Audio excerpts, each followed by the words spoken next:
All right. Hello and welcome to the Midnight Society Book Club discussion of The Vegetarian. We are submitting for the approval of the Midnight Society, The Vegetarian by Han Kang. And if anyone is unfamiliar, the way that it works at this time is that the average rating of myself and my co-host, so it'll be Kelsey and I, if it is 3 stars or higher, then this is going to be accepted by the Midnight Society. If it is not, then this will be denied. Now, I do want to figure out something in the future to involve everyone who is watching the show live. So if y'all have any ideas as to how to give y'all a vote as well and to average that out for the live show, then please let me know in the comments because I'm open to hearing all of that. I'm thinking maybe in the future we could do like an Instagram poll or something beforehand so that we can get the audience vote. But as of now, it's going to be the average of myself and Kels. And you may have noticed Haley is not with us tonight. She may come by and stop in the chat, but she had a last minute thing she had to commit to. So it's just going to be Kels and myself for tonight. But I think we're still going to have an awesome conversation about this book. One way or another. I don't know how it's going to go. I don't know how Kelsey feels about this book yet. I don't know her rating. I don't know my rating, to be completely frank. We'll figure it out as we go. So now that that's been said, I do want to let Kels introduce herself. If you would just tell us a little bit about yourself, your channel, the kind of books that you like to read, where we can find you at, and then what was your last 5-star book that you read? Well, hey y'all. My name's Kelsey. I'm from Kelsey, both here on YouTube and Instagram. And basically I'm a huge horror, thriller, speculative fiction reader, constantly asking the question, where are all the Black girls reading horror and thriller? And yeah, I mean, that's my whole kind of spiel. I'm an illustrator and artist, so that's kind of my whole gig is like, I draw throughout my videos, I draw for my reviews, I rework book covers and everything, just like merging the two and everything. So that's my whole thing. I'm currently based in LA, originally from Ohio. So as time goes on, I'm like talking to you, Elizabeth, I may get your accent and the Midwest accent may come out. So just heads up on that. And as for my 5-star review, the last 5-star I gave was actually to a nonfiction, which is wild because I don't read a lot of nonfiction. And it was The Paperbacks from Hell by Grady Hendrix. Yeah, so I finally got around to reading that, and now I'm like obsessed with collecting paperbacks and everything, horror paperbacks and everything, and reading more of that. So I'm trying to think if there's like another 5-star that's like more in the genre that I've been like that I usually read in, but I may have to come back to that because there's a lot that I've read as of recently. I think Chlorine was a close it was real close to being a 5-star, but oh yeah, I need to read Chlorine. I've heard so many people have recommended it to me, and I've heard so many good things about it, and I've not read it. I really need to. Kelsey and I both have very similar reading tastes. I'm just like watching your videos and like looking at your bookshelf behind you, and I'm like, oh my gosh, I have that book, I have that book, I have that book, I have that book. Like we have such similar taste. And I know you love some like social commentary in your books as well, and so do I. That's like what really gets me. Like that's what can make it from a 4-star to a 5-star is if there's some really solid social commentary in there. Yeah, that's my whole thing. It's just like, so what are we reading? Like, why are we saying it? Like, and everything, especially if it is like queer, if it is women, if it is like people of color, like what are we doing more than just like, you know, some fucked up stuff happened? Like, yeah. What does it mean? Yeah, exactly. That's what I love about horror though too, is that you can take something that's not that doesn't exist in our world per se. Mm-hmm. And you can talk about something that's very relevant to so many people, like whether it's grief or feeling othered or whatever it may be. You can turn that with horror into a literal monster. Yeah. And then have a whole discussion about. I love that you can do that with horror. Yeah. Like I've talked to so many people, especially like considering like I'm more bubbly and like colorful and whatever, and then people find out what I'm reading and they're just like, why are you reading that stuff and everything? And I've like explained to people, I'm just like, yo, horror is the most empathetic genre ever. Like it's just like it causes you to reflect. It causes you to like pay attention to your society. It causes you to actually care about emotions and what happens to people and everything. Like in all honesty, I've talked to a bunch of people about it, and like actually like I've like I'll talk about it more later, but like the zine that I've been working on with another bookstagrammer, we talk a lot about it in the new issue that we put out about like horror and how it's just like it's reflective, it's psychological, it's emotional. It's like more than just like blood and guts, but it's also blood and guts. Yeah, 100%. And you also recently did a collab with Taco Bell and Reese's Book Club, right? Yeah, actually. Yeah, that's the illustrative freelancing side and everything. But Reese's Book Club reached out and they're going to be picking their 100th pick sometime in September. And so they wanted, they did like a whole Read More, Live Más collaboration with Taco Bell. And I like designed some images and illustrations for their activation there. So it was a really great opportunity. It's a lot of work. It was a great opportunity.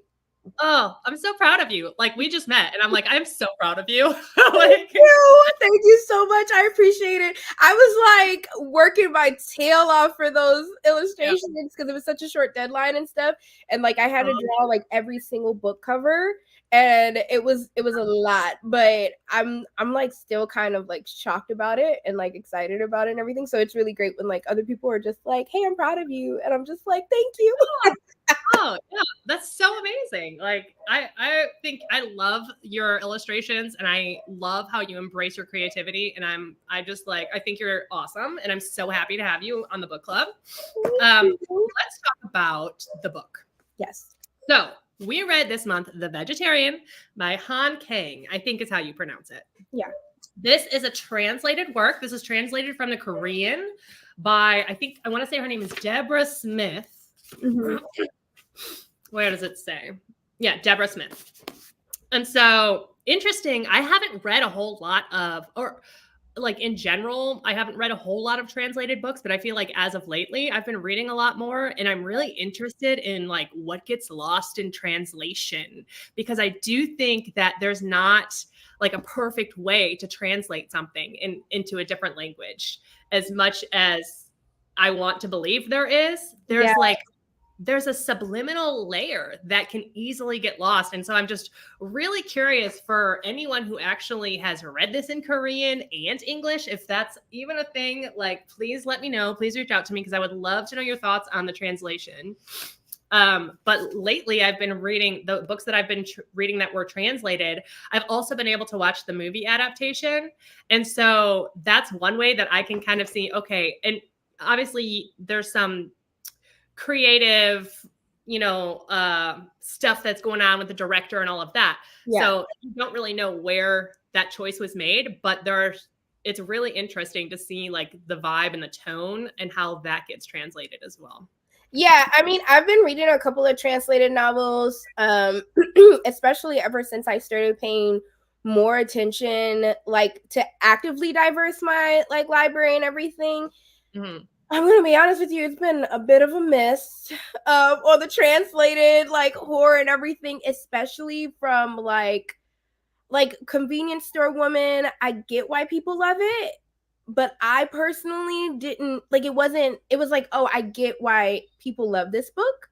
But like as far as like, oh, I'm reading it, I'm entertained, it feels like it hit or whatever, I was just like, oh, okay, I get it. But it didn't really translate. I read Ring because so many people were like, read Ring. It's like horror. It's amazing. It's extremely transphobic. I hated it. It was absolutely horrible.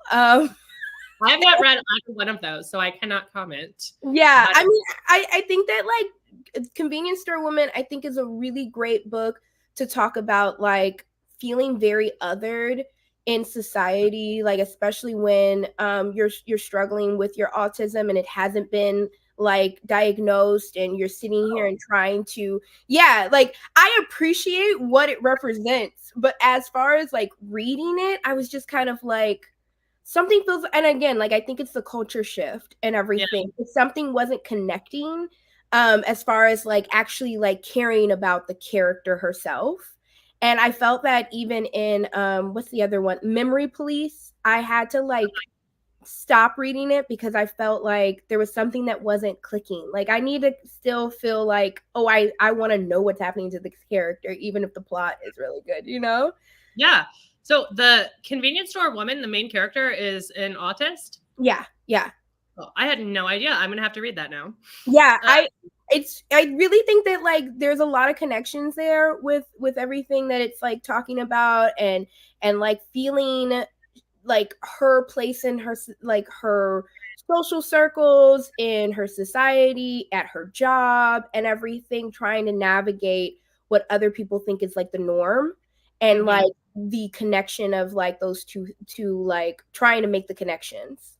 Yeah. Huh. Interesting. I do agree that like there's this hard line for me too. Like when I'm reading, where I can appreciate a book on one side, and then on the other side, like is like my experience with the book. Exactly. And for a 5-star, it has to be both. Yeah, it absolutely has to be both. It's just like, did I enjoy? Because at the end of the day, we're reading also like for enjoyment. Like, yes, learning, but also enjoyment. Or else, why did we start doing this and everything? And if it's like, did I enjoy reading it regardless of the message? You're losing some points for me. I get that. I totally get that. All right, well, let's talk about, let me give you all a synopsis of The Vegetarian. We are going to go into spoilers in a little bit. I will let you know beforehand before we go into spoilers. So don't worry if you have not read it yet. You're still in the clear.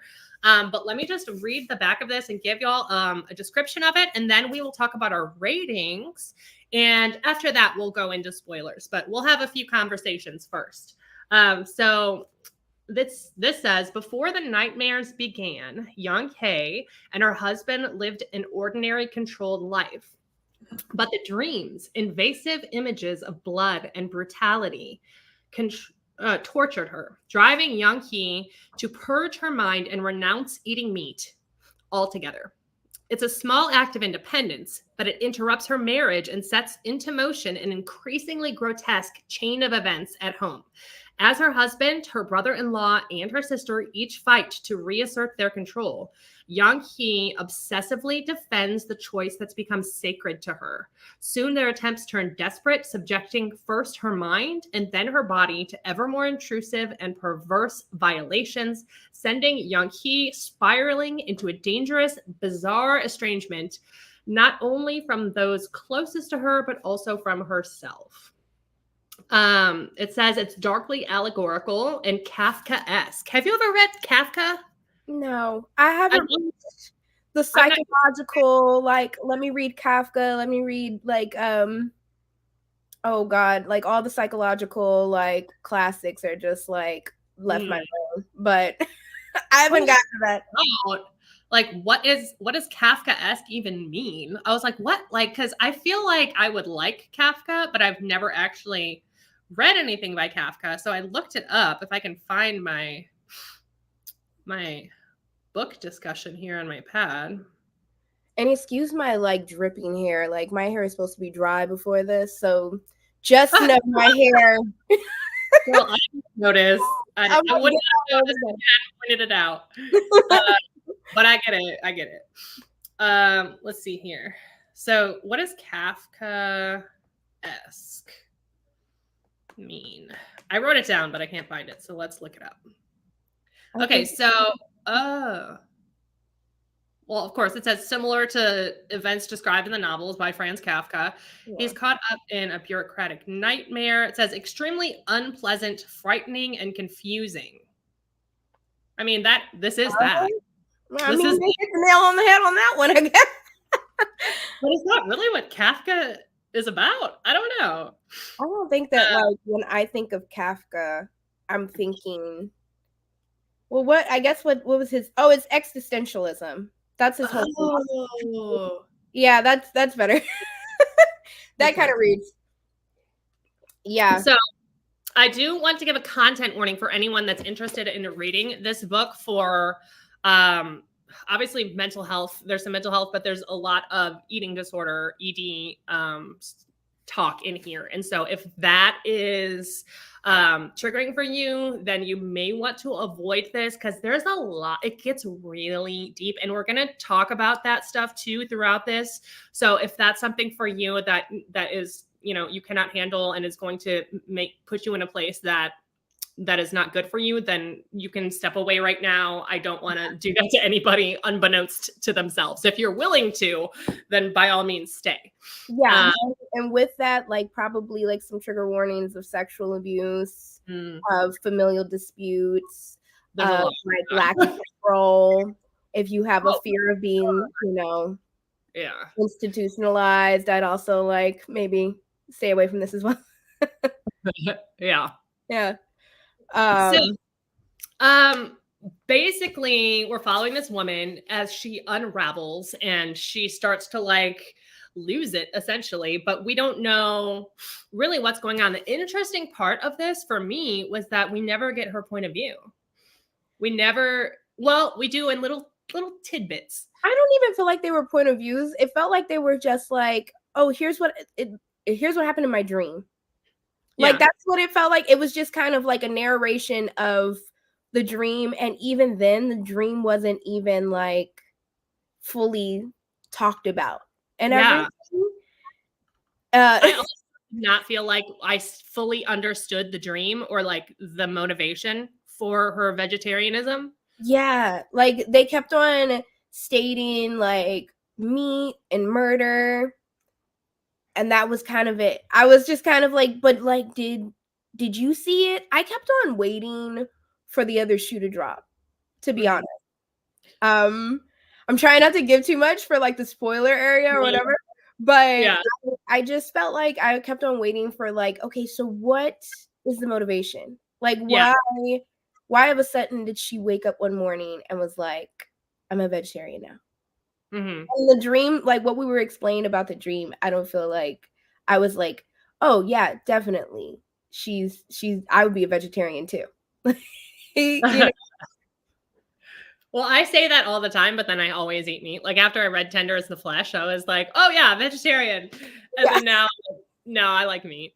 I've been a relapsing vegetarian since I was probably around 14.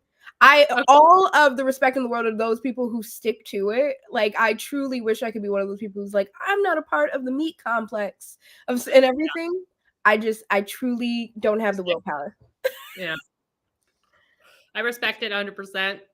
I don't have the willpower. Yeah, for sure. Fourth part. Oh, Dominique said a fourth part with her POV would have been great to have. It just felt incomplete. Yeah, I think that would have been better. So let's go ahead and talk about ratings. What is, without spoilers still, we're still in non-spoiler, but and let us know in the comments below as well if you read the book, what was your rating? What would you give it out of 5? And Kels, why don't you tell me? I'm scared. What is it? What are you feeling? It's a 2.5 for me. Okay. It's a 2.5. And a lot of that has to do with the lesson, what the meaning is behind it, rather than the actual experience.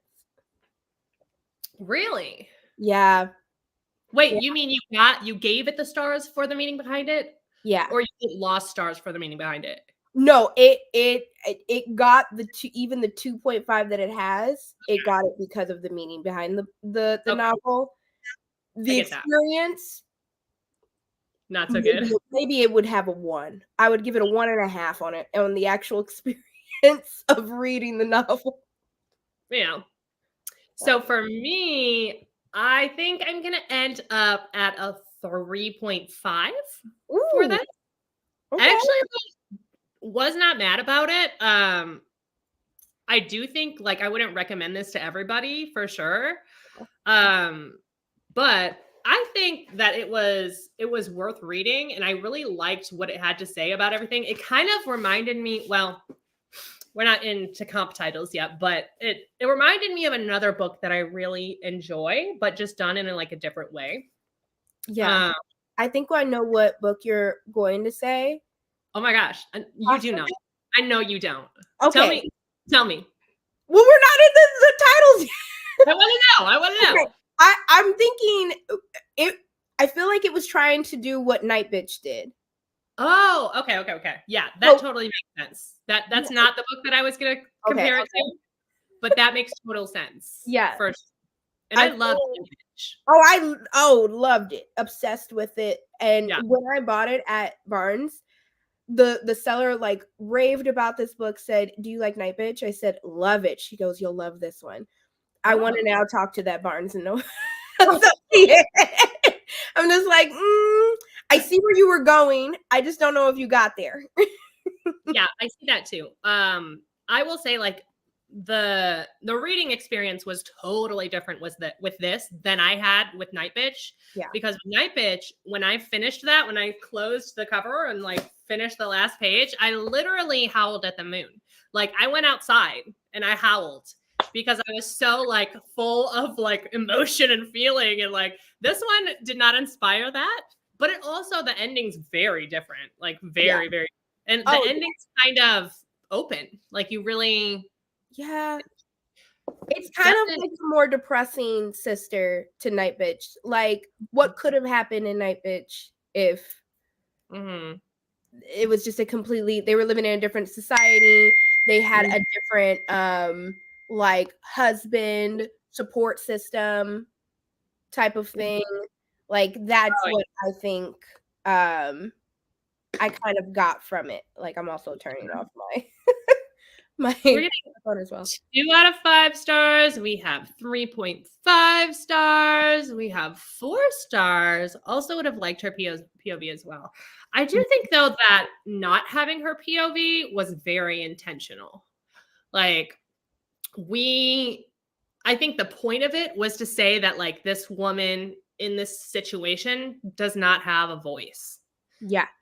And so we're not going to give her that voice. And so we're going to just talk about her life from everybody's perspective around her except for her own. So we really don't know her. Like that part that part I did like. I liked how you have a whole book that's supposedly about this woman because it's named The Vegetarian, and you're like, oh, you're the vegetarian, this must be your story. And it's like we never get her point of view on anything. We never even hardly get, and I think like even us not really getting much about her dream and everything, it's just kind of like, well, you have to put your context clues from everyone else around her because her story isn't even her story. Like she doesn't even have that right. And everything. So I definitely think that was on purpose as to why we didn't get the point of view. I do think that, I don't know, maybe Kang wanted us to feel frustrated at that though.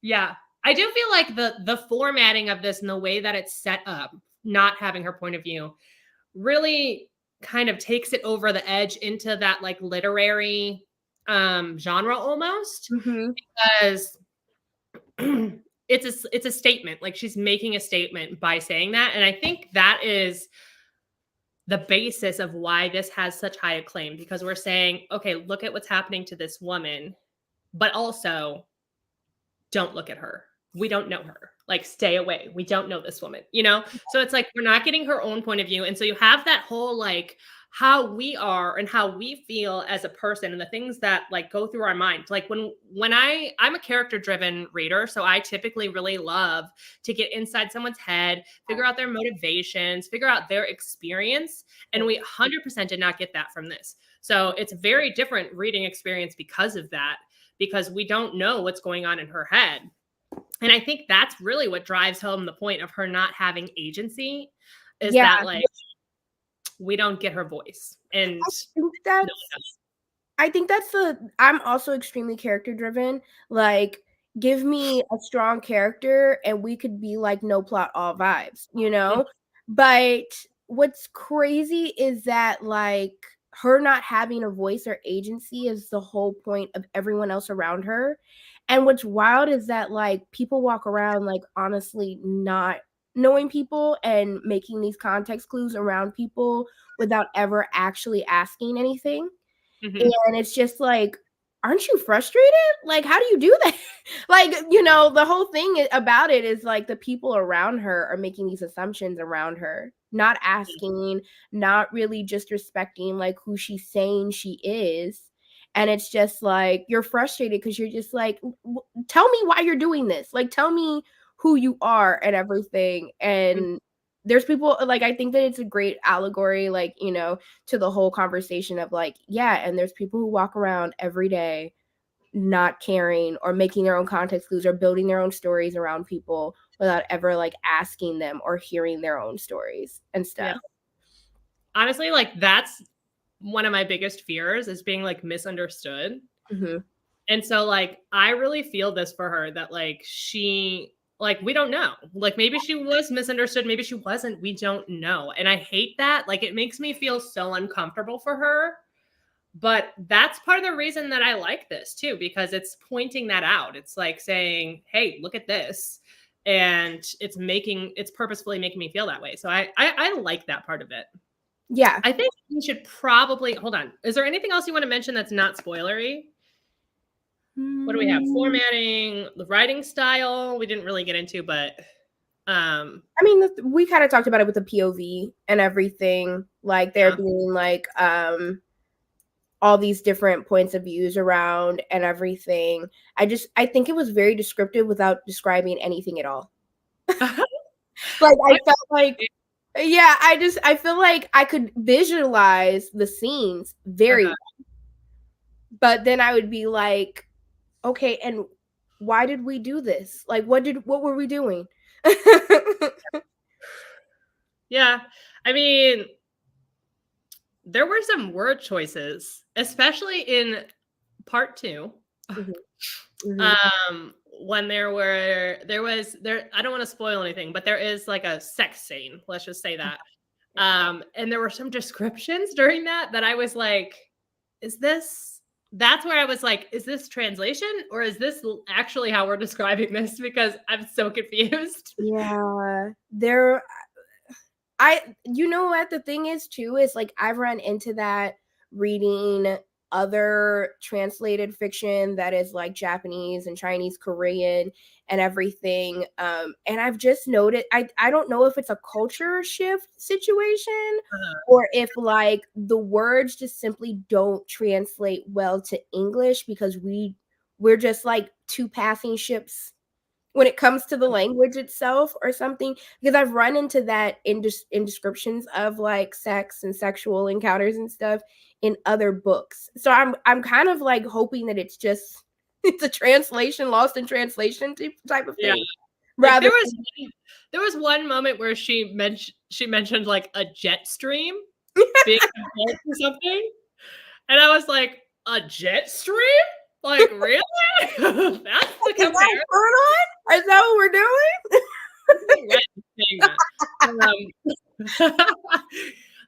But yeah, it's hold on. This conversation is making me realize I may be a plot-driven reader. Okay, because I was more frustrated by the time I got to part 3 and hadn't even considered that maybe her POV missing was on purpose. Oh, yeah.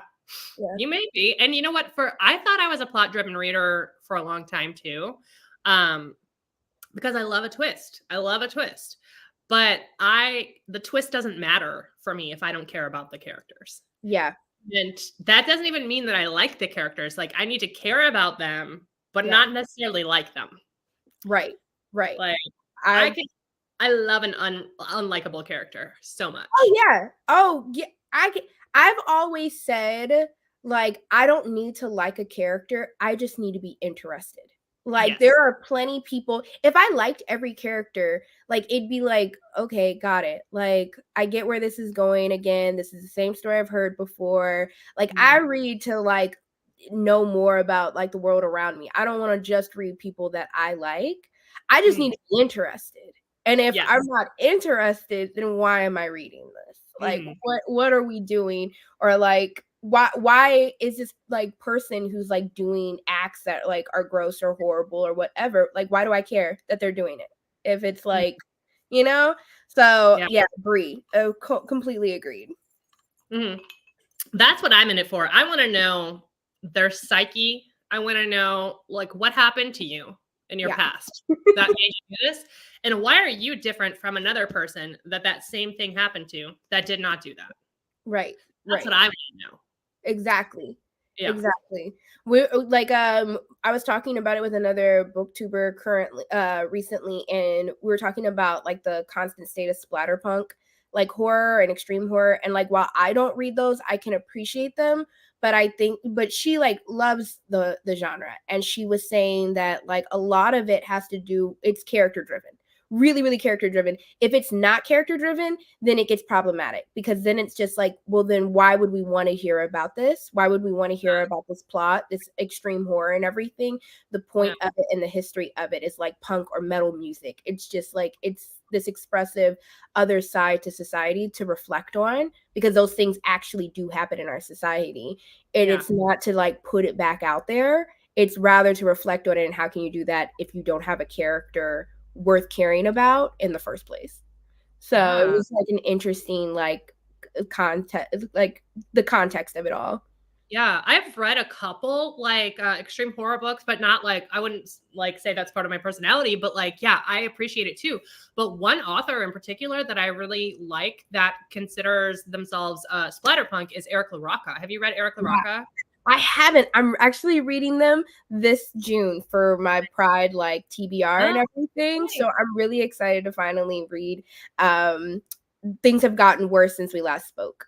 Yes. That was the first one that I read of theirs, and I loved the body horror in it. I thought it was so disgusting and so amazing and so short. But I read, what was the one I read recently? Darkness, something about darkness. Uh I think it's their most recent one, but I looked it up because I was like, what is this considered? Like, what is this genre? And so I looked it up, and it said that Eric LaRocca considers themselves a splatterpunk author. And the part of that I didn't know that they mentioned was that splatterpunk tends to have some degree of social commentary as well, Mhm. which and I both like, which I didn't know that was like a specific splatterpunk thing. Yeah. So, I'm interested in more for sure, especially Eric LaRocca. I think I don't know what their pronouns are, so I'm saying they. Yeah. I think it might be he or they, I'm not sure. Yeah. But their their writing is so dark, almost like it's artistic. Like if Mhm. you were to go into like a gallery and see like a really dark painting, and you're Yeah. like, that is so messed up, why? Yeah. But then it also like has such a reflection, like it feels like it's their being like sprawled Mhm. out all of their innermost terrors that are just so vulnerable and exposed. And Yeah. I even feel like it's disturbing. I Mhm. respect the hell out of that. Yeah. Yeah. No, agreed. Um, Wraith James White is also like another author who is also known for doing some of the same. Like he's like a Black author in the splatterpunk community, he's highly respected just because of the respect he shows when he goes into that genre.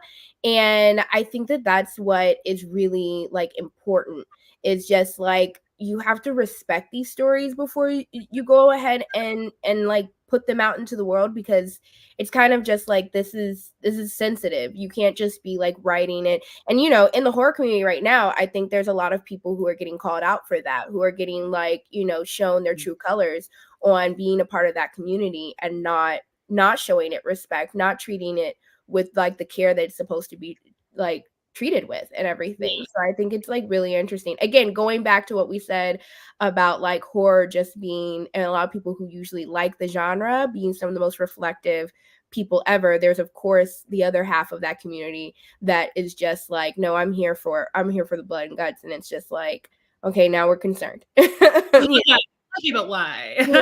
Why? Let's talk about it. Okay, I think it's almost 7:40. We need to get into spoilers. Oh, Like, yeah. we've been talking. We need to talk about spoilers. So now this is your time. If you have not read this book, then and you don't want to be spoiled, then you may exit and come back and watch the replay after you've read it if you're interested. I know I have some kind of thing that says spoilers. There we go. There it is. Hey. So yeah, we are going to get into spoilers. First, let's kind of do like a recap, like a spoiler recap of like what happened. Honestly, like when I just read the cover, I didn't realize that it straight up says who each POV is from, because I thought part of the fun for me, and I feel bad for that I read that out loud now, because part of the fun for me was getting dropped in. So it's told in 3 parts, 3 different POVs, and getting dropped in and trying to figure out whose POV we're reading from. Yeah, I think like you reading the back of, I felt like when I first picked it up and I read the back cover, I was like, ooh, what is this about? Like, there's got to be more to it than that. No, it's not. It's pretty straight up. The back cover is, now hearing it after reading it, I'm like, yeah, that pretty much, other than basically how it all ends, like that's pretty much what happens. So the first point of view, and I messaged you and Haley when I started it, because the very first line of this book, let's talk about this first line. Before my wife turned vegetarian, I'd always thought of her as completely unremarkable in every way. Line 1, I hate this man. I hated him. He's so much. He's so bad. He's like the exact opposite of whoever you just never want a woman to ever marry. Like this is this man like created, and like he was so bad. I remember like messaging you like, does it get any better, or is it all from his point of view? Because in all honesty, like I'm sick of it. Yeah. I thought the same thing. And then I was like, no, don't worry. Like, we get to change. But that whole part 1, that's called The Vegetarian, right? Yeah. Let me also get it from his point of view. And so this is Yeong-hye's husband, and he has very little respect for her. He is literally just in this relationship out of convenience, like because she's quiet, because she's meek. He's like, I don't want to have to worry about the fact that I have a small penis, so I'm going to go after this woman who I think, you know, doesn't really care because she's unsubstantial in every way. And I'm like, ugh, like I hate him so much. So bad. And it's like it's not even that he didn't like have respect for just her. He didn't have respect for anybody. Like everybody across the entire book hated this guy. Like even the brother-in-law hated this guy, and he wasn't even great, but it was like, you also hate this guy. Like everybody was like, oh, I'm actually glad that he left. Like I'm glad that he ended up leaving and whatever. And like his sister, like I remember at one point he was even like, oh, I've always been turned on by her sister, and I was like, this is so bad. Like I hate. And then the brother-in-law was clearly turned on by her too, so it's like they had a whole menage a trois thing going on. I know. I was just kind of like, okay, well then why are y'all with the women y'all married then? Like, what are we doing? Like, just be with the one you want to be with. Like, how about that? Like, like, okay, I suppose. But yeah, the beginning of it was just like, it was also really rough to read, because I've learned that one of my really strong triggers, like I could read about people getting cut up all day, but let like sexual abuse happen and I get the ick real bad. So, you know, trigger warning on that. That definitely happens. And the way it was even treated, it felt like he basically said it like, oh, I asked her to make me dinner one night and she didn't, so I forced her to make me dinner by putting a skillet in front of her. And then that was it. This is the brother-in-law or Mr. Chong? Oh, Mr. Chong, the husband. Oh, like, yeah. Like that's how we kind of talked about it, was just like, oh, I came home drunk one night and like she wouldn't touch me. So I ended up, she's supposed to touch me. Like we had brought up that conversation of deserve versus earned. Yes. And how like I felt like after I ended up like reading the book, I felt like after I went, what did I just read? And then I kind of went and thought about it more. I was thinking about the fact that like all of the men throughout this novel are constantly in this conversation of I deserve, and never earned any of it. As well as like responsibility versus want. Like all of the women in this book have all this responsibility. Like they never get to do what they want. They only do what everybody else wants of them. And like again, that conversation of agency, as opposed to, you know, Mr. Chung, he says he deserves a wife who cooks for him and has sex with him. The brother-in-law was basically the same, but he had deluded himself to think that he was compassionate, at least for asking for consent, even though he was an opportunist of the situation, and was cheating on his wife, you know, and even like was opportunist against even another man in that situation, you know, and then the father feeling like he had agency over his daughters because, well, you're my daughters. I own your decisions and your bodies and your decisions on putting them inside those bodies. And then finally, like, you know, this lack of agency from even the doctors at the hospital at the end and everything, and being deserved because they're a doctor and they can do whatever they want to your body because, well, I've studied for this and everything. I constantly felt like that was like the question, and that real rights that women want aren't necessarily like boiled down to this conversation of political or whatever. It's just simply like being able to even ask that question of like deserved versus earned, and we don't even get a chance to even have that conversation or make that decision for ourselves.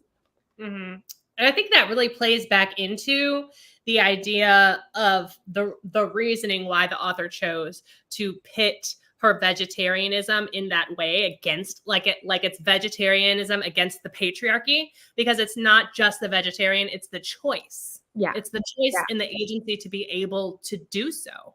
And I wonder how much of that feeling of like it's what's the like deserved, like you were saying, or like earned.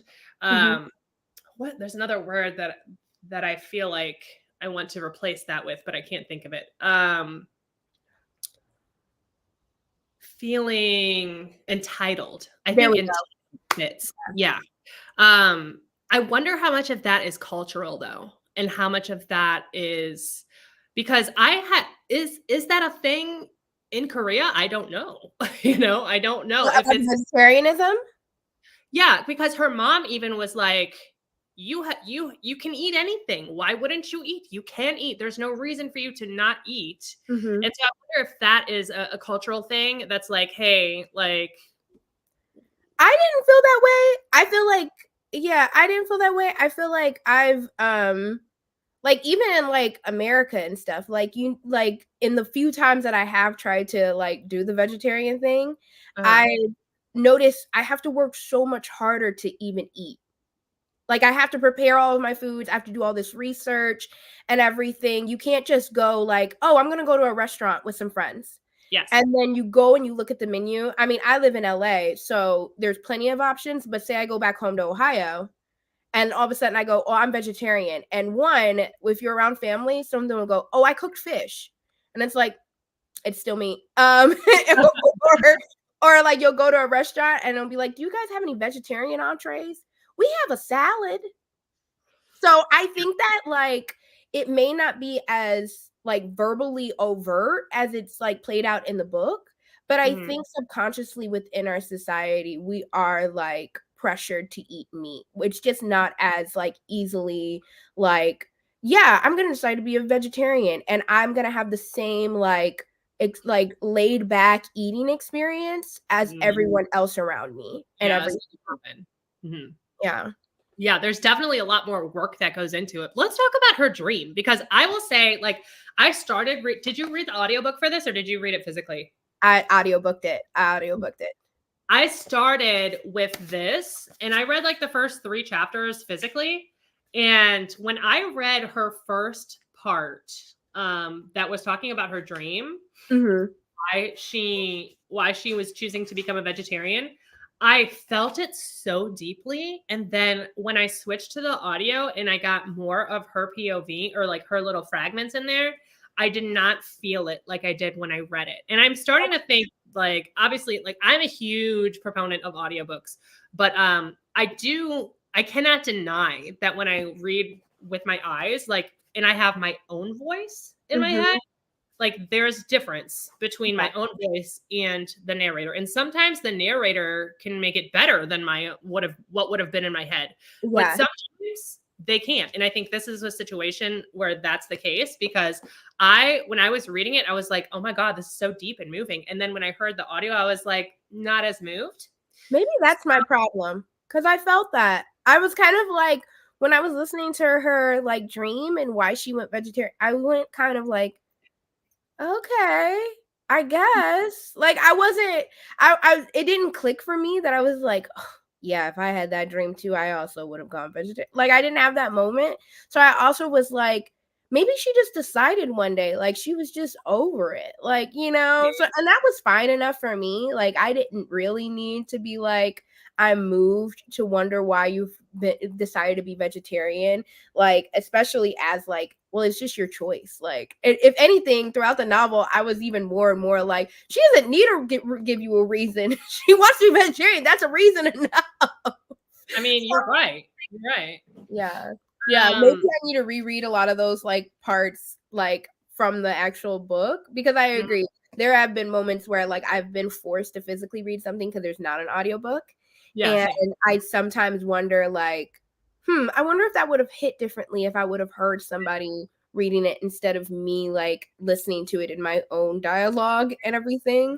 And then of course there's always the flip side where I'm like, oh, there's no way I could have ever read this without the audiobook, you know? Like, I don't think I could have ever gotten through American Gods if I didn't have a full cast audio. I don't know that one. I don't know that. Is that a fantasy? It's a Neil Gaiman book, and I do know. Okay. It's amazing, but it's a thickie. I would have never finished it if it wasn't audio. But I think like I maybe need to go back and like read. Maybe I'll probably have something more moving if I kind of read some of those dreams. Yeah, a lot of it for me, like the impression I got from her dream was just blood, massacre, blood everywhere, meat, organs. But it was like told, even the way it was told was like a fever dream. So it was like, it's not complete sentences. It doesn't really make sense. It's almost like poetry. It's fleeting in the way that you like receive it, in the way that you feel it. And yeah, it did not, I will say, like, that's one thing that bothers me about this, is that I did not get from that explanation the motivation of her like, absolutely not, no matter what my family says, no matter what they do, if they try to shove food in my mouth, if they do, send me to the hospital, whatever they do, I will not eat meat. I refuse to do it. And that's just like such a strong, like, immediate turn of opinion and stance that it's like, why, what caused that? And I really didn't feel like we got that explanation really. Yeah. I think that it stopped being more and more. So I kind of have two thoughts, because I also wondered that too. I was just like, so at what point are you going to like, this is starting to hurt you. So at what point are we going to like decide, okay, we've gone far enough? Mm-hmm. And I think it stopped being about being a vegetarian and more about like her slip into depression because of how extreme everybody went when she wanted to make what is considered like a really simple decision, like simple in the sense of like, I just don't, I want to get protein somewhere else. Like, I don't want to eat meat anymore or whatever, to no, I'm not going to eat anything. I'm hardly even eating anything anymore and everything. Because I think that she was just like, you know what, fuck you not wanting me to be like a vegetarian and everything. Like, you want to see how far I can take it? Because I can take it far. But also like they start it. I think it's also one of those chicken before the egg type of things. Like it, you know what? It also kind of reminded me of the movie Requiem for a Dream, of a Dream. I love that movie. I haven't seen it in years, but yeah. Yeah, like when the mom like gets on diet pills and slowly stops eating and losing her mind. and Oh. everything. And I constantly have nightmares about that movie. But She's yeah, no, it really is. But I think that it's like one of those chicken before the egg things where, like, you know, that conversation of, is she crazy or was she driven crazy by people's reactions, by her being put on antidepressants on high dosage, of her being put into the medical institutions, of her not eating and then slowly kind of losing her energy and her will to live and everything. Like, was she at that precipice and kind of lost it, or was she pushed into losing it from all these other elements showing up in her life and everything? And that's always a fear of mine too. Like, you know, you watch or you read like Girl Interrupted and you're like, you weren't crazy, you were driven crazy and everything, and now you are crazy, but like chicken before the egg, you know? That I love that insight. That makes total sense to me. Because I think at the beginning, we're under the assumption that she is of sound mind. But then also the whole book, you're questioning that. Like, you don't know as you get deeper into it. You're like, well, was she though? Was this even a thing? Or is this part of her like psychosis? Like, what is going on? And then we get in part 2 is called the Mongolian Mark. Have you heard of this before? Mongolian marks? No, I've never heard of it. And I looked it up and I was just like, okay, guess it's a thing. But yeah, it's basically a birthmark. And I was just like, okay. With age, I guess. Yeah, I guess it's like, I mean, I guess like there's different things of it and everything. Like, I know some babies who are like, they're born, like in my family, like we have skin tags when you're born, like on your ear. And then the older you get, like it just kind of like goes away and like stretches out or whatever. So I don't know, maybe it's comparable, but I hadn't heard of it before. And then when they were kind of talking about it, I was like, what is that? Like, I have to look it up. So apparently it's like a bluish tinted birthmark. And I think it's more predominantly in Asian ethnicities. But yeah, the whole section 2 is about that. And then we're following the point of view of the brother-in-law. And he's an artist, but he hasn't made anything in a couple of years. And he gets inspired by our lovely Yeong-hye. And he asks her, like, she is at this point getting way too thin. She is malnourished and she's definitely like in the in-between state, but very vulnerable. Yeah. And he asks her if he can, use her as part of an art project and paint her body with flowers. And he is eroticizing her birthmark is what he's doing. He heard about it and then he's like, I need to see it. And then he kind of puts all of this whole scheme together in order to have that be like the focal point, which is just weird. Yeah. And then he ends up hiring some other guy because he wants them to like have sex for this art piece. It's a video art. Yeah. And then the guy backs out and he's like, wait, I can fill in. And then he contrives a whole situation. Like, so much time passes in that before because he has to go to his friend and his friend paints him. And then Yeong-hye is turned on by the flowers. And so she's just in it. She's like, okay, I like the flowers. You put flowers on your body, I'm down. Yeah. But a lot of this, and then when we move into part 3, we get her sister's point of view in him. Yeah. And her point of view, when we got to that part, I slowly started coming back around. Like, I was like, okay, this isn't necessarily all about Yeong-hye. This is about her sister too. And like, we get to see her side of the experience of Yeong-hye's kind of unraveling and how she is like just desperately clinging on to hope, doing everything that she can to help her sister, to help her family. Yeah. And she's just like on her last thread. And I felt so much empathy for her as well in that last part. That was my favorite, honestly. And it became my favorite from talking about it with my partner and everything, because she's the eldest daughter, which I'm the eldest daughter as well. And she's talking about the relationship with the father and everything, which honestly, I was most interested by that relationship. Mm-hmm. How he was abusive, but he was only abusive to Yeong-hye and not In-hye. That a lot of that came from the fact that Yeong-hye always sat there and tried to make him feel better, like, oh, let me not upset him and everything. So he didn't, as opposed to Yeong-hye, who was caught in the middle, which, by the way, she has a brother who we never meet. We never talk about him. We never meet him. We hear about him like, yeah, like In-hye brings him up like once or twice, like, oh yeah, we hardly ever see him because he's married to some other woman and he never comes around. And it's just like, okay, and that's it. That's the only other man who's in my life or whatever. And that he was the youngest and that Yeong-hye was in the middle. And so this middle child like syndrome was happening with the father. And that's why he always hits her and stuff.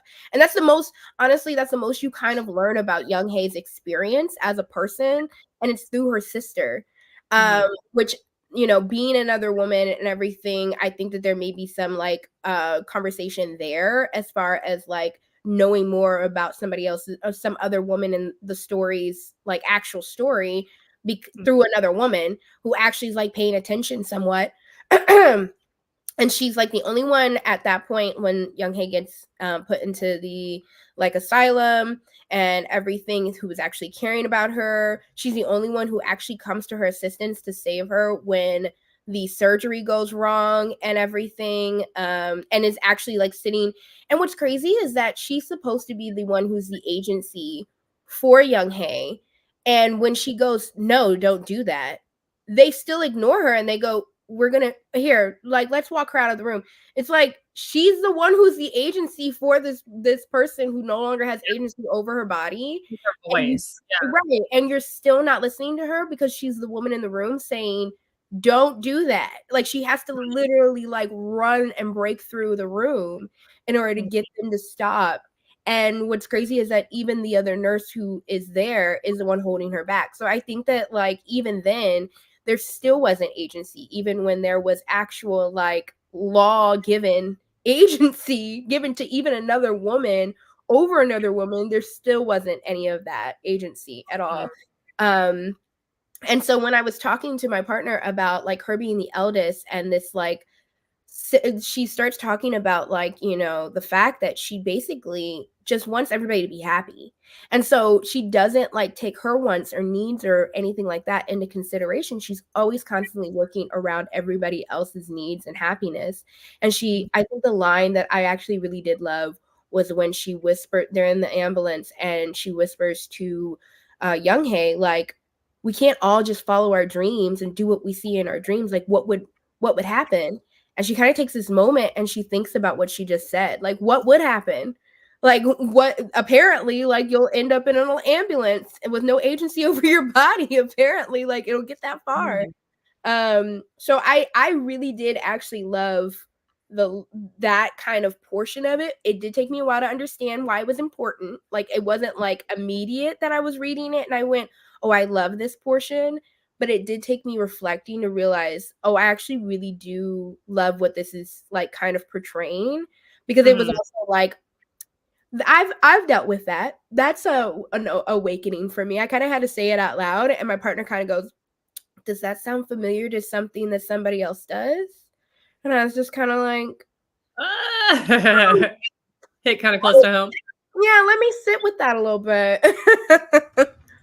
I definitely like I did not see like with the whole their dad, like when he first gets introduced in part 1 when he's like force feeding her, and even then In-hye is like, yeah, dad has a bit of a temper, like why don't you just eat the meat, like don't push him, like just eat the meat.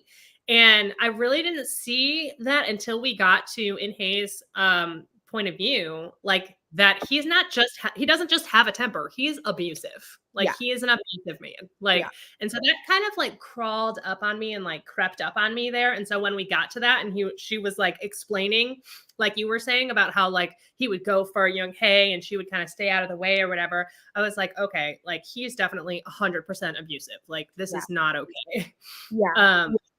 And then towards the end, when Yeong-hye decides to just stop eating. She thinks, okay, so she says that she no longer needs sustenance, that she thinks she is a plant or a tree, and so that all she needs is water and sunlight to grow. And she ends up doing like handstands because she's like, oh, I had a revelation. The trees, they're upside down. Their arms are the roots, and they're upside down.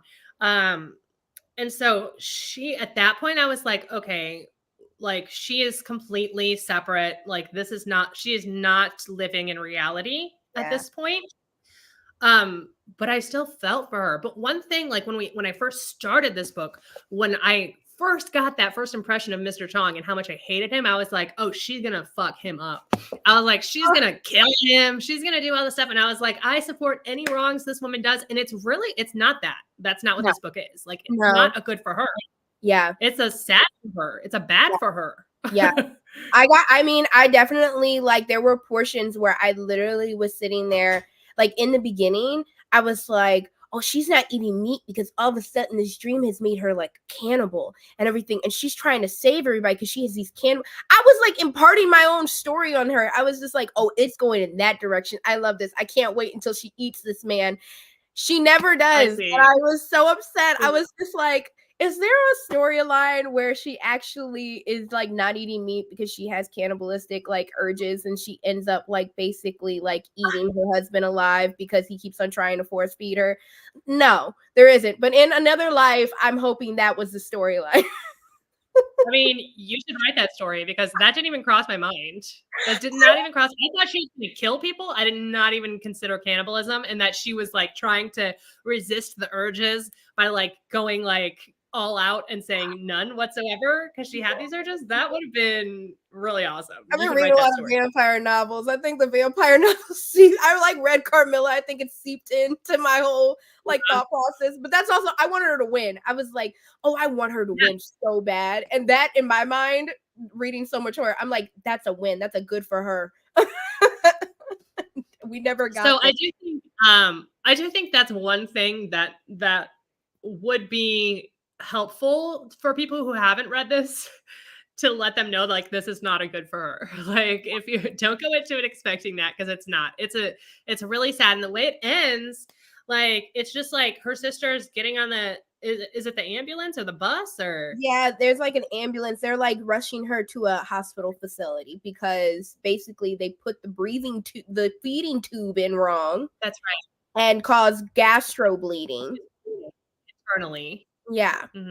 And she's dying. That's right. And then it's just Yeong-hye, and she's just like, oh, like it just ends. It just ends. What is it? Literally just the ending. I see what you mean. There is. I highlighted this section, and I think that's what you were referencing earlier on page 185, where she said, "I have dreams too, dreams, and I could let myself dissolve into them, let them take me over. But surely the dream isn't all there is. We have to wake up at some point, don't we? Because then, and then it just goes on to like, she's in an ambulance. They're leaving this place. She sees a black bird flying up into the clouds. And then she watches it until she can't see it anymore. And then she breathes in. The trees by the side of the road are blazing, green fire undulating like the rippling flanks of a massive animal, wild and savage. Yeong-hye stares fiercely into the trees, as if waiting for an answer, as if protesting against something. The look in her eyes is dark and insistent. And that is how it ends. Why? That is it. And you're just kind of like, she doesn't even have the answers because she won't even allow herself to dream of what could happen if she was to indulge her dreams, because what would be the point of that? Like, she wouldn't be able to live out her dreams and everything. She mentions at one point how easy it was for her to leave her son just at home, just like by himself. Like, she didn't think about getting a sitter. She constantly is trying to get this business that she's running up off the ground and everything. And it's doing well. But because her deadbeat husband is constantly just going, I'm at the studio and I can't take care of our kid tonight. Like, she has to leave out of nowhere. Like, she's frustrated. And like, I think in that moment where she's like staring at that blackbird and everything, she wants to yell out. She wants to like scream. She wants to let it all out. And she still doesn't even indulge herself that. And it's like, what happens to a dream deferred? It's literally the embodiment of that line. It just dries up. Yeah. I also wonder, though, if that's like a parallel between, or if there is a parallel between her wishing she could follow her dreams. And also, I think if I remember correctly, she touches on like how she could let go of that thread. She could go insane too. Like she feels the pull in her mind to just like say fuck it and like do everything that her body is telling her to do, but she's not doing that. So that same thing that's keeping her from dreaming is also keeping her sane. Like she's keeping herself in this strict little, area because she knows if I go this way, it could go great or I could fall flat on my face. But if I go this way, like I could totally lose it and just, not be in reality anymore like my sister. So I think there's like a fine line there. And I think there is a discussion in there about that, about like that fine line between like keeping it together and then just like letting it all go. And letting it all go could be a good thing or it could be devastating. And I think Yeong-hye was not willing to take that chance. Whereas Yeong-hye was just like, this is all that there is for me. Yeah. I mean, at one point, Yeong-hye, she even tells Yeong-hye, like, if you don't eat, you're going to die. And Yeong-hye literally goes, what's wrong with dying? And everything. And I think that, like, on first read, you're just like, oh, that's how far her depression has gotten. But also, like, if you look at her quality of life, if you look at even her quality of life before she even decided to be a vegetarian, you have to sit there and go, was it any better? Like, at least right now, she has the choice. She had the choice to, like, go, and if I do, it was on my terms. It was because, like, I wanted to do this thing or whatever.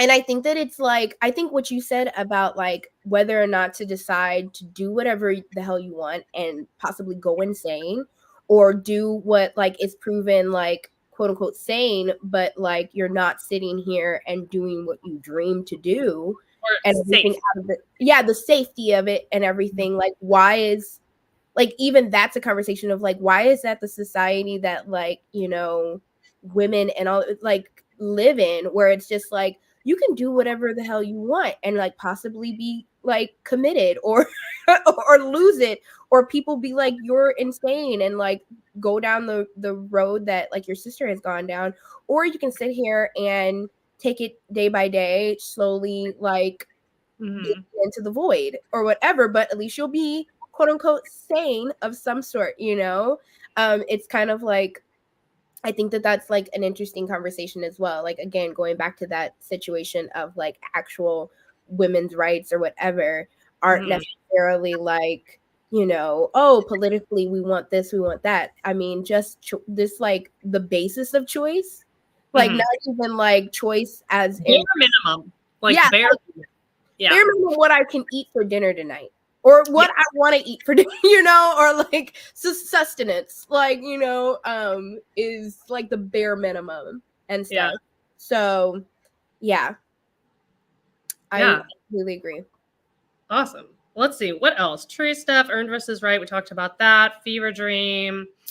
Honestly, like, I don't know if it was depression or like, I wouldn't want to diagnose her or anything, but like there may have been something else in there as well, not just depression. There's obviously some level of like psychosis going on, at least in the end. But I think not knowing is kind of the point, is like it doesn't matter. Like it just doesn't matter. Yeah. I mean, I think like looking at the comments and everything, what just came up here about like the men in her life have former opinions about her and they're mad she won't conform. I think that at some point you realize it doesn't matter if she's actually lost her mind or not. Somebody said that she lost her mind, and so everyone believes them. It's just like, that's it. Somebody said that she was depressed. Somebody else said that she was depressed. So it doesn't matter how much she says she isn't. She's depressed. Like, until somebody else says that she's not, you know? Yeah. And that's even scarier. That's even more terrifying, you know? Or like the conversation of I don't know. I think that like this has been written in plenty of books and movies and stuff. The woman who constantly tries to prove that she's not insane is just like furthering people's agenda to call her insane. And I think that like that's definitely, I rather believe that it was driven insane rather than she started out insane or like was kind of a little bit off her rock or anything. I think like I rather like be in the kind of like field of, yeah, she was driven insane. It didn't matter at some point if they said she was insane or not. Everyone else said she was. So she is. Well, it comes back to not having her own point of view or her own perspective, like other people's perspective of you. And whoever's telling the story, that's what gets passed on. That's what's learned for everyone else, you know? So it's like, doesn't even matter. Like, it's not in there at all. We don't know. Yeah. So we talked about comparing this to Night Bitch. Were there any other titles that you think that if somebody liked this, they would like, or if they didn't like this, they might like? Night Bitch was the first thing that came to mind, but I feel like a lot of that had to do with the fact that like I went into it thinking like, yeah, I gotta check mine too, thinking like, oh, this is like definitely like Night Bitch worthy. I think I have it right here. Let's see. Night Bitch. Well, I can tell you about what I was talking about earlier. So this is Night Bitch. If anyone is interested and you have not read this, it's basically a woman who thinks she's turning into a dog, but she's also a mother and she is an artist, and she is dealing with a lot of internal stuff with feeling like she's lost her identity when she becomes a mother. So if that strikes a note for you, then oh my gosh, read this because it's you know what? I would say chlorine. I know that I talked about it earlier. Chlorine would be amazing. Oh yeah, definitely chlorine would be amazing. Like comparison that if you like chlorine, you may like this book. I think the more that I've talked about it with you, I'm realizing the comparisons here. I don't even know what it's about. Like, what's chlorine about? It's about a mermaid, right? No, well, it's about an athlete, a teenage athlete, Renu, and she's a swimmer. She's always been obsessed with swimming and I honestly, there's a lot of like I think again, she's just undiagnosed as well, but she like has always had this obsession with mermaids since she was like 3 or 4 years old. Her mom had gotten her a mermaid book that was like a folktale mermaid book, so she was reading about sirens and stuff. And in an early age, like she would have like this teacher who would be like she doesn't even know what's in that book. Like, why are you giving her that book? And she would be like, oh, I know exactly what's in it, blah, blah, blah, or whatever. She had a very great, like, type of, like, fuck you mentality at a very young age. Very, very self-assured. And to the point where she even, like, started to believe that she was a mermaid. She wanted to be a mermaid so bad. And so she joins a swim team. She's groomed. So just a trigger warning on that. She's definitely groomed by her coach. And it's about, like, her being queer, her, and at like that young age of like 12 to 16, like how crazy and unhinged those years are for a girl, like really, especially for a girl who is trying to figure out her own sexuality, who is trying to figure out, she's from immigrant parents. I believe that they're Chinese, and she's like second gen, trying to figure out how to assimilate while also keeping her culture as well. Just like a lot. And when the whole thing that I think is pretty, let me make sure before I tell you anything. But there's a part where she tries to make that dream a reality. Okay. Of being a mermaid. Okay. And I think that the conversation of did she go crazy or was she driven crazy? And does it even really matter when you think about the context of being a teenage girl and what had happened, what these things that have happened to her? does it even matter? Like, what's the difference? I think that like I would recommend chlorine to the person who likes the vegetarian, especially somebody who liked the vegetarian but really wish that they would have been inside of Yeong-hye's mind that entire time. I recommend chlorine.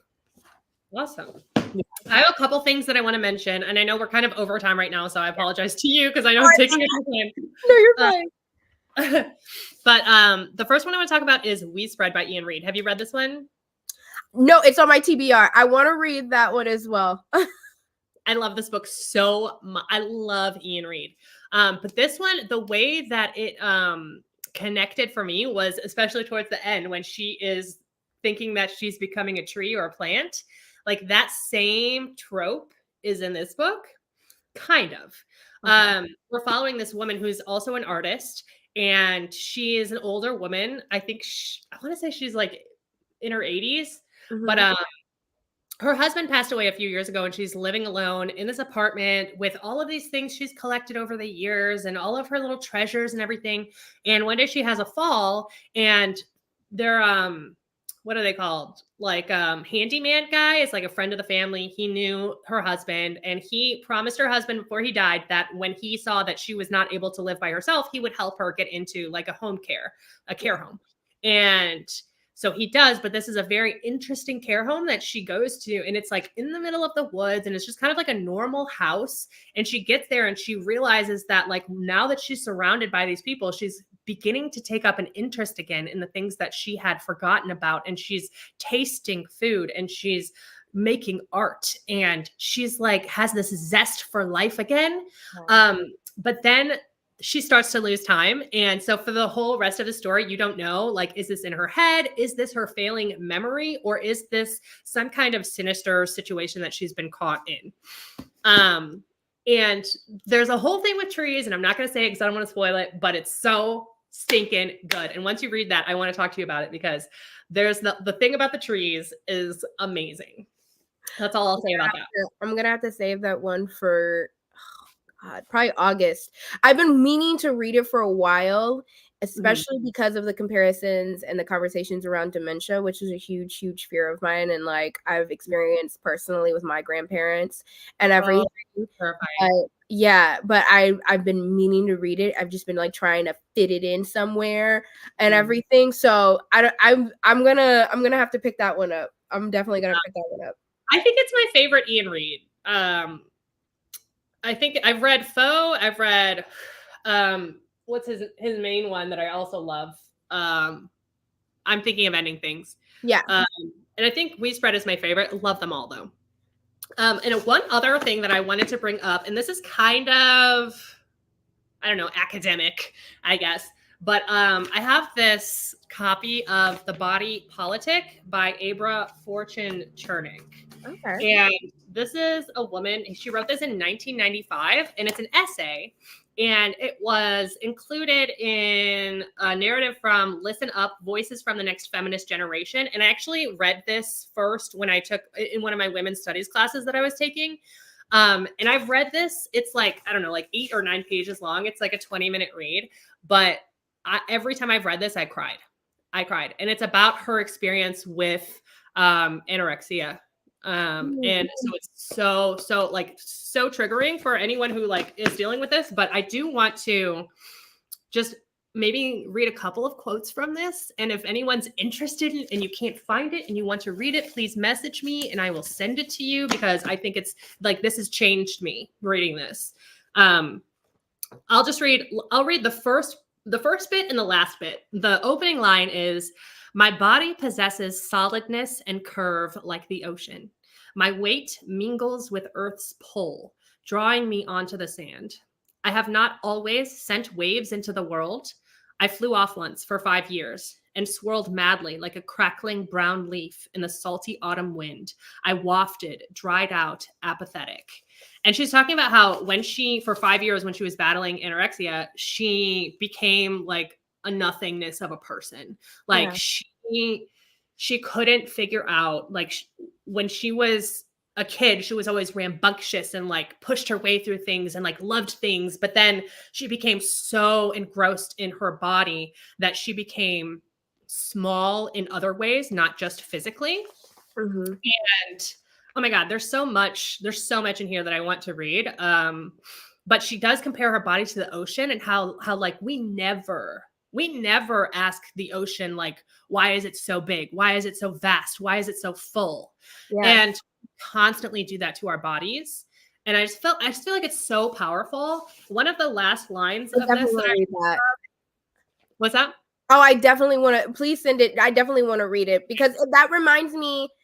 I know it's not book related, but I don't know if you've watched the series Euphoria I have not. with Zendaya. Okay, they did like some special episodes where it was like 2 episodes and stuff, and one of them is from the trans character on the show, and she's in therapy and she's talking about being a wave and being the ocean, and that same concept of like no one asks the ocean why is like big. We're afraid of the ocean because Yeah. of the fact of we can't cover it, we don't know what's inside of it, but we also like worship it and everything. So I cried when I heard the monologue, to be honest. Like, if you don't even watch the full series, you can watch that and it's standalone, in all honesty. So if you really love that, I do recommend that you watch that episode specifically, because she's like 6, she's supposed to be 16, bringing up these conversations of her body to her therapist, and she brings up those exact conversations because she also struggled with anorexia as well. I don't know what came first, chicken or the egg, on like maybe the writers like reading that. We've got to put it in there, you know. But yeah, I definitely want to read that because I know that I cried during that episode hearing that. Yeah, well, one of the most profound lines in here that I love, like, she also talks about how like nothing got through to her until she started researching feminist literature. Like, that was the thing. And she said eating was the most political thing she had ever done in her life, just eating, because by eating, you are giving yourself the amount of the care that your body needs, and you are prioritizing that. And at the end of this, she says, we must challenge ourselves to eat and digest and allow society to call us too big. We will understand their message to mean too powerful. And like, yeah, like that's what it is. Because when we are obsessed with our weight, and we are constantly hating ourselves and making ourselves, like, putting ourselves through these thoughts, we are consumed by this image, as opposed to the fact that by us making ourselves small, we are taking away our own power. We are redirecting our energy onto ourselves, and therefore we are less of a threat to anyone else. Yeah. And so, like, by eating, it's like the most political thing she could do. And obviously this is a different experience from Yeong-hye, but I really thought it was just a really perfect opportunity to bring up this. And again, that is The Body Politic by Abra Fortune Turnick. And if anyone's, again, interested, please let me know. I will send that to you. I have it saved on my computer. As a little recommendation on the opposite end of that, if like in regards to obesity, I highly recommend Roxane Gay's Hunger, Memoir of My Body.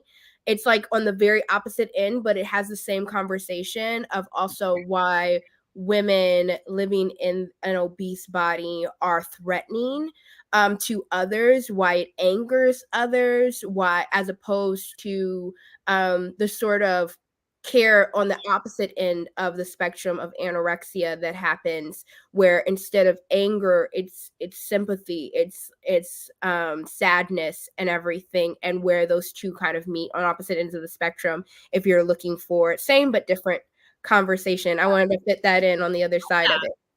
Yeah, I have not dealt with anorexia in my life, but I've certainly can relate to this idea of wanting to feel smaller. I've never been a petite woman. Like, I'm 5'9", 180 pounds now, but like, I've never been a small person. So like that, I related to that because like I've always felt the need to be smaller. I also have dealt with like other eating issues too in my life. So like that sounds so perfect. Thank you so much for recommending that. I need to read that. I need to read that just anyway. But now, yes. It's really good. And I started it, and I started it for a different reason. And so I was like, oh, I have to come back to reading this and everything, when it's not like I had started reading it for a whole other reason. And I was like, I want to read it with the right context. Yeah. But it's absolutely amazing. The conversation. I feel like it's on the opposite end and spectrum of like what's going on in the essay. So yeah, please send me that if I can't find it online. Cool. Okay, so we need to wrap this up because I know I'm just taking up too much of your time, but I've really liked this conversation. So let's talk about takeaways. Would you read from this author again? I would give her another try. Yeah. I would give her another try. I don't think that it's like I necessarily hated her writing.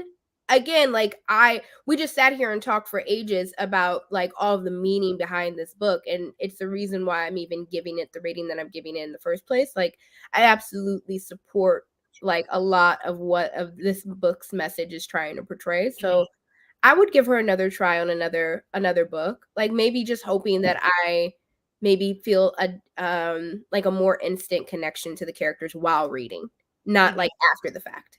Yeah. I think because of that lack of like experience, like it does make this feel more literary, because it's more for the fact of it being dissected than it is for like the reading experience. But I totally get that, like, because I want that too. Do you think that this author accomplished what she set out to do when she wrote this? Do you think that like her purpose was clear and I think for us, yeah. I think for us, like, she did that. I think that it only really works if you're really reflective after you read it. Mm-hmm. I think that like I'm not certain if you're going to get that same reflection, because, and again, like, are you character driven or you're plot driven? Maybe if you're plot driven, like, you'll read this book and you'll get it automatically. But I feel like, being character driven and everything and waiting for that, like, want to care about these characters more like in the moment and everything. I don't know if it's an instant, like, I realized it. You have to be smart enough to go, like, let me reflect more on it after I read it. Not just, like, did it hit me while I was reading? Yeah. And I think that I'm glad we chose this for book club, because that does give us this opportunity that we've had to dissect it more and really get out of it what we're hoping to, at least, or at least like what the author was hoping that we get out of it. All right. So I've just done the math in my head, and actually not in my head. I literally used my calculator. I was like, you're better than me. I suck at math. Had it in my head, and then I was like, is that right? Let me double check. But according to my rules, this book has been accepted into the Midnight Society Book Club because it is a 3-star average, 2.5 star, and 3.5 star. Average out at 3 stars. So we are going to accept this into the book club. So far, I've only had one that was not accepted. So hopefully this trend will continue. I feel like that's appropriate. A 3 average for this, I feel like, is very, and we felt middle in the road kind of with recommending it. So a 3 feels appropriate. I like that. Yeah, it feels right. So why don't you tell us about anything before we go? What do you have coming up? What are you working on? Like, what's going on with you? Tell everybody where to find you, what to do, and what you've got coming up. Okay. Well, I feel like I'm on like the late night show. But basically, first and foremost, today, actually, the zine that I talked about earlier in the live, The Nightmare Curator, his first issue was released today, and actually it's an e-zine. Eventually will be a physical zine as well that goes out monthly, that focuses on the horror community as a whole, and that's focusing on people of all kinds of backgrounds, identities, diasporas of the genre, and talking about and reflecting on where the state of horror is. I'm doing it in conjunction with Ellie Wade, also known as Your Spooky Mom on Instagram. She's really great, so go check her out, as well as DC Habib and Mia Hello, who are a part of the Nightmare Curator publishing group. So go check that out. I'm really excited about it. It's completely free, and you get a free like zine issue every month that basically is just all horror, and we have some recommendations, both movie and book, and we interview somebody from the community, and it's a great time. So that's first and foremost. As for like where you can find me, I'm Kelsey across every social media platform. I'm mostly on Bookstagram, and I'm on YouTube. So I have booktube videos as well as thrifting and art and everything on my YouTube as we gear up for Halloween hunting season. You will start seeing more Halloween over there, and I'm actually planning to start vlogging. So instead of just one video a week, I will also start doing a vlog video as well as an official video every week. And I sprint every month. So check out my live sprints every month. Awesome. Okay, so now if we want to like subscribe to your zine, like how do we do that? Check out the Nightmare Curator on Instagram. Can I type that in the chat somewhere, maybe, or something? Yeah, you should be able to, or I can. Yeah. Here, maybe I think I have to like connect my YouTube and everything. Oh God. Send it to me after, and I'll put it in the description. Yeah. So if you check out the Nightmare Curator on Instagram, we have it in the bio, but also you can check me out on Instagram, and I'll have it in my link tree, in my link in my bio as well. And if you're also like a booktube creator or any sort of thing that wants to be a part, whether you want to write an article or be interviewed or anything, we also have an interest form as well. So that will also be in my bio if you check me out on Instagram. Awesome. I am so excited to have a look at that. I like, honestly, like, I don't even know. I think I like was too young and too old at the same time for zines. So like it's like a magazine that's online, right? Or like, yeah, it's basically just a self-published book. Like it could be something that looks like really official like this, and you just self-published it and it's like only a couple of pages, or it could be something that like literally I drew something on printer paper and folded it up in a certain way so that it had pages. I think like the conversation around zines and what makes a zine versus like an actual like book or something has really changed over the years. And if you live in LA, actually LA Zine Fest is coming up this next June. So if you want to find out more about what zines are and the different ways they come in, like check that out too. Yeah, absolutely. Thank you so much. Of course. Okay. Lastly, I want to ask you, what is your current hyperfixation, if you have one? I am currently obsessed right now with Korean TV shows. Oh my gosh. Like, I don't know. It was like, I love that we picked this then.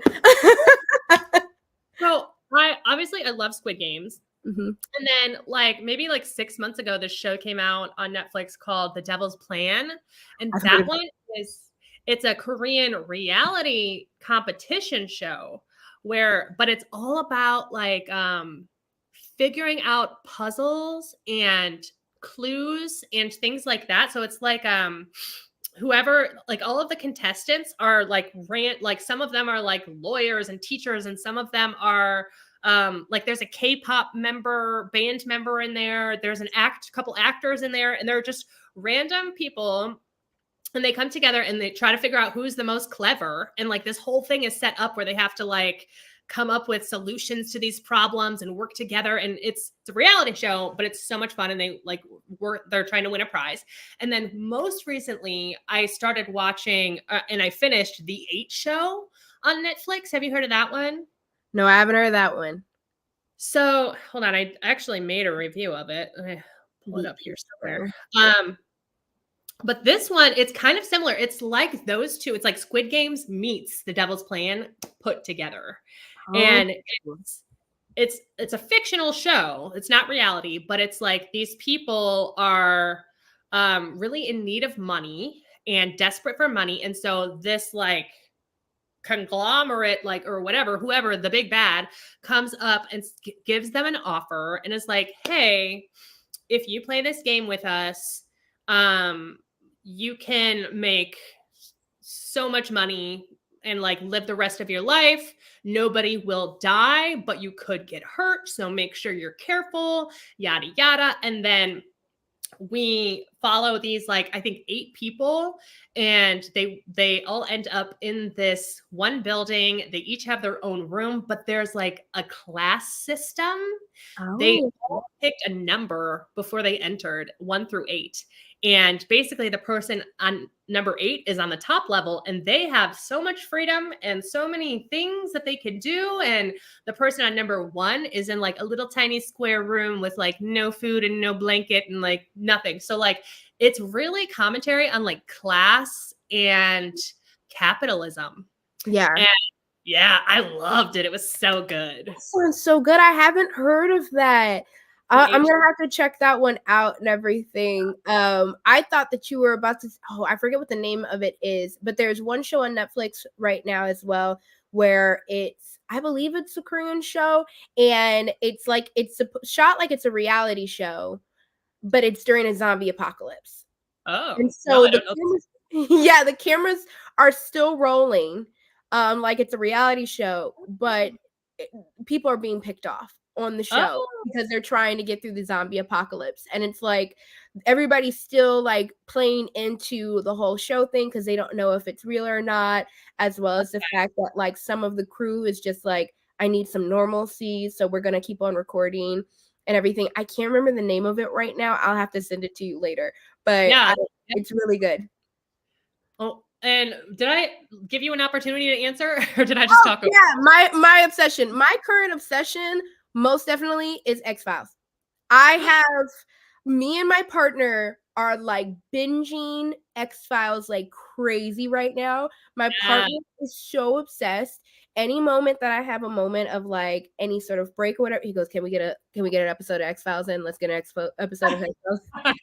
So that is our current obsession. We're barely getting to the end of season 1. And it's been amazing. I've been absolutely obsessed, as well as the truth's out there. But as well as I've been it's like a short obsession, but I finally watched Pearl. Oh, I've not seen Pearl. It's so good. I've not watched it. Every like horror girly person that I know who's just like love a good for her and everything absolutely has been obsessed with Pearl. And so I finally watched it. It's really good. I watched and I got it, and I was just like, this is amazing. I absolutely loved it. The ending is just like, I still think of the ending, I'm just like, it's a commentary on like wanting to live your dreams, and again, that conversation of responsibility versus want and everything, and especially in the context of, you know, there's some people out there who are misogynists and are just like, well, our grandparents, our grandmothers didn't care to, and this, that, and the other. And it's like, no, they did. Some of them were still forced to live this, you know, this, that, and the other. And it has commentary on that. And then I finally, because I watched Pearl and I loved it so much, I finally watched X, which is supposed to be the one that comes before, and everything. And I hadn't watched it because I was just like, I don't know if I'll like it. And then I ended up loving it because it was such a commentary on getting old and aging and sex appeal and what we, not only as women, but as men, are expected in these like meat suits in our society to be. And, like, yeah, it really is like great. And it was in preparation for Maxine that's supposed to be coming out in like September and everything. But I recommend it, and I've been obsessed with both of those. Are they slashers? Is it slasher? Oh, yeah. Most definitely slashers. It's a blood fest. I feel like Pearl's a little bit more demure. It's definitely a slash fest, but it's not.